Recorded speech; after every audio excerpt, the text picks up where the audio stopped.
एक वक्त था जब इलाहाबाद यानी कि आज के प्रयागराज में माफिया डॉन अतीक अहमद के नाम का खौफ हवा में बहा करता था।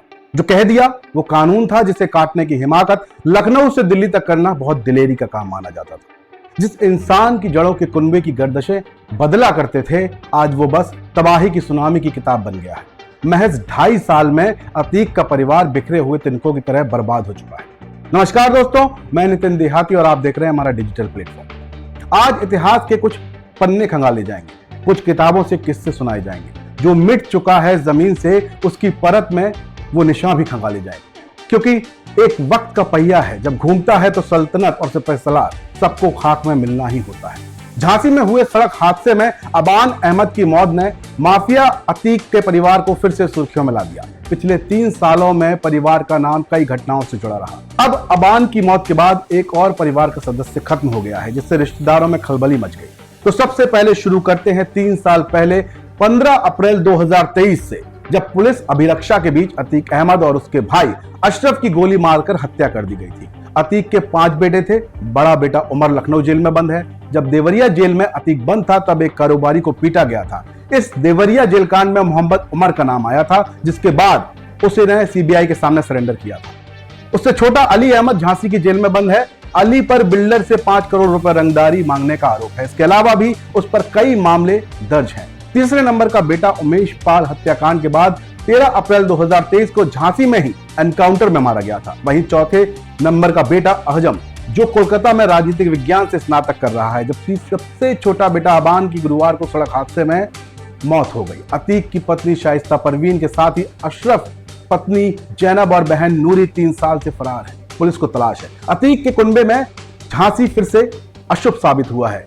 जब 3 साल पहले 13 मई 2023 को झांसी में ही असद की एसटीएफ से मुठभेड़ के दौरान जान गई थी, उस वक्त अतीक फूट फूट कर रोया था। अतीक की जान लेने के बाद लगने लगा था कि तबाही का ये दौर शायद थम जाएगा, लेकिन मौत का साया इस परिवार के पीछे ऐसे पड़ा कि उसे छोड़ने का नाम नहीं लिया। तबाही के इस तूफान के बाद कभी दहशत का पर्याय रहा अतीक का परिवार आज पूरी तरह बिखर चुका है। अब आइए आपको बताते हैं कि अतीक के कुनबे में अब कौन कौन बचा है।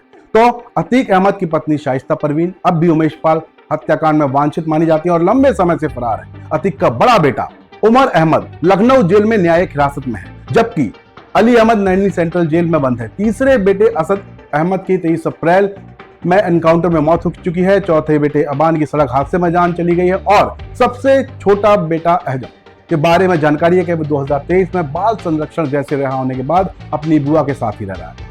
17 साल की उम्र में अपराध की दुनिया में कदम रखने वाला अतीक देखते ही देखते जराइम की दुनिया का बेताज बादशाह बन गया। लेकिन 2005 के राजू पाल हत्याकांड के बाद उसकी कुंडली में काल बनकर कोई बैठ गया। क्या हुआ था राजू पाल के साथ, आप भी जानना चाहते हैं तो सुनिए। 25 जनवरी 2005 को दोपहर के लगभग 3 बजे का समय था। तत्कालीन इलाहाबाद पश्चिम से बसपा विधायक राजू पाल SRN अस्पताल के पोस्टमार्टम कक्ष से धूमनगंज क्षेत्र के नीवा स्थित अपने घर लौट रहे थे। अस्पताल जाने के कारण उनके निर्वाचन क्षेत्र के एक छात्र की हत्या थी। पाल अपने 4 साथियों के साथ एक SUV में थे। जैसे ही दोनों वाहन GT रोड पर सुमेल सराय पहुंचे तो पाल और उनके साथियों को 1 दर्जन से ज्यादा हथियारों से लैस हमलावरों ने घेर लिया और उन पर गोलियों की बौछार कर दी। मुठभेड़ में राजू पाल नहीं बच सके, लेकिन जाते जाते काल अतीक के लिए भी छोड़ गए। तो यही है अब इलाहाबाद के अतीक के अतीत की कहानी, जो हर बार सुनाई जाएगी। माफिया के मिट्टी में मिलने की खबरें दोहराई जाएंगी। आप अतीक के बारे में क्या राय रखते हैं, कमेंट करके जरूर बताएं। चैनल को लाइक और सब्सक्राइब कर बने हमारी ताकत। जय हिंद, जय भारत।